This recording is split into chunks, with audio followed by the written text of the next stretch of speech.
Hello friend, જય શ્રી કૃષ્ણ। એકદમ ખાટી મીઠી દાળ ઢોકળી બનાવશું તો તેના માટે મિક્સ દાળ લીધી છે। દાળને બાફા મૂકી દઈએ, બફાઈ ગઈ છે। થોડું પાણી એડ કરી, હળદર એડ કરી અને બ્લેન્ડર ફેરવી લઈએ।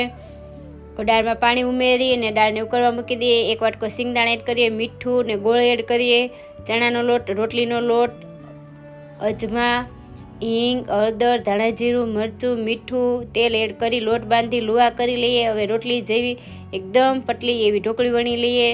ટુકડા કરી દાળ ઉકળે એટલે ઢોકળીને એડ કરીએ, દાળને ઉકળવા દઈએ। હવે વઘાર કરી લેશું।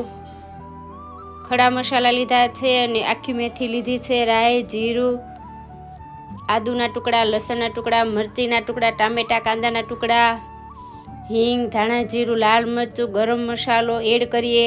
થોડી વાર માટે ઉકળવા દઈએ। લીંબુનો રસ એડ કરીએ અને લીલા ધાણા એડ કરીએ તો એકદમ ખાટી મીઠી મસ્ત મજાની દાળ ઢોકળી બનીને તૈયાર છે। એન્જોય।